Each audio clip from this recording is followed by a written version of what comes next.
கூட்டம் நடத்திருக்காரு அண்ணாரிவலத்தில். அதாவது பார்த்தீங்கன்னா வரப்போற சட்டமன்ற தேர்தலில் நெல்லை மாவட்ட செயலாளர் அனைவரையும் கூப்பிட்டு, இந்த தேர்தலில் நீங்க வெற்றி பெற்றால் மட்டும்தான் உங்களுக்கான பதவி, அப்படி நீங்க தோத்துட்டீங்கன்னா அந்த பதவி எல்லாத்தையுமே கேன்சல் பண்ணி பறிக்கப்படும். ஸோ பயம் எப்படிலாம் வேலை செய்ய பத்தியா நேற்று ஒருத்தர் பேசுறதுக்கு வேற எந்த கட்சியா இருந்தாலும் இந்த மாதிரி ரியாக்ஷனே இருக்காது. விஜய் பேசினோடனே தான் இந்த மாதிரி ரியாக்ஷன். ஸோ பயம் ஸ்டார்ட் ஆயிடுச்சு. அது ஸ்டார்ட் இப்போ வர இன்னும் இப்போ பயம் ஏறிட்டே இருக்கு.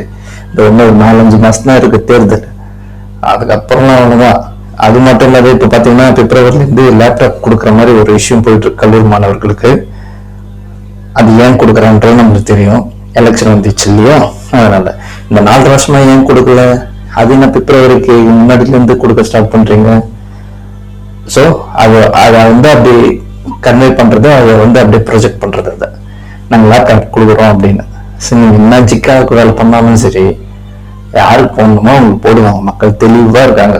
நீங்க என்னதான் போட்டு முழுப்பு கீழ்ப்பு அதை இதை பண்ணாலும் நீங்க கொடுக்கறத நாங்க வாங்கிப்போம். அதெல்லாம் வேணாம்னு சொல்ல மாட்டோம். நீங்க கொடுங்க, நாங்க வாங்கிக்கிறோம். ஆனா யாருக்கு போடணுன்றது மக்களுக்கும் தெரியும், எங்க பசங்களுக்கு தெரியும், விர்ச்சுவல் வாய்ஸ்க்கு கண்டிப்பா தெரியும், முக்கியமா பெண்களுக்கு தெரியும், மாணவர்களுக்கு தெரியும், எல்லாருக்குமே தெரியும். ஸோ நீங்க என்ன கொடுத்தாலும் சரி அதை நாங்கள் வாங்கிப்போம், வேணாம்னு சொல்ல மாட்டோம். பட் நீங்க எந்த இன்டென்ஷன்ல கொடுக்குறீங்கன்றது உங்களுக்கு தெரியும். 4 வருஷமா கொடுக்கல, அது இப்ப கொடுப்பாங்க. இது என்ன லாஜிக்னே தெரியல. அது மட்டும் இல்லாத பெரிய சம்பவம் இருக்கு. அதாவது பாத்தீங்கன்னா அடுத்த கட்ட பிரச்சாரம் ஒண்ணு, அது இன்னும் ஒரு கூடிய சீக்கிரத்தில் அதுக்கான அறிவிப்பு வந்துடும். அதுக்கான முன்னேற்பாடுகளும் போயிட்டு இருக்கு. விஜய் இன்னும் களத்துக்கு இன்னும் ஸ்பீடு இனி ஒரு வேற மாதிரி இருக்க போறாரு. இந்த அரசியல்ன்றது எப்படின்னு அவர் பார்த்துட்டாரு. இப்ப அவர் பிரச்சாரத்துல வந்துட்டாருன்னா டேட் அனௌன்ஸ் பண்ணிட்டான்னு முடிஞ்சது கதை. எப்பயோ கதறல் ஓவர் ஆகுது. இன்னும் அவர் உள்ள வந்துட்டாருன்னா முடிஞ்சு போச்சு. ஃபர்ஸ்ட் அவர் எங்க போவாருன்றது எல்லாருக்குமே ஒரு கொஸ்டின் இருக்கு.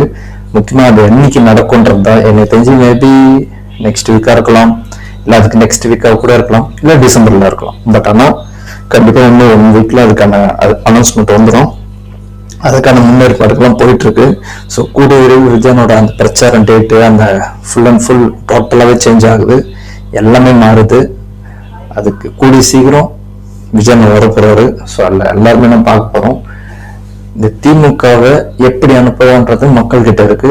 அது மக்கள் புரிஞ்சுப்பாங்க, புரிஞ்சுக்கிட்டும் இருக்காங்க. ஓகேவா? அதனால நீங்க என்ன நெகட்டிவ் செட் பண்ணணும் சரி, இந்த மிஸ்ல எங்க பொசிஷன் தெரியல, அந்த கோவில் சம்பவம் நடந்துட்டு இருக்கு. ஸோ எல்லாமே மக்கள் பார்த்துட்டு இருக்கோம். எங்க மாதிரி பசங்களாம் எடுத்து போட்டுட்டு தான் இருக்கும். இந்த மாதிரிலாம் இப்ப பசங்க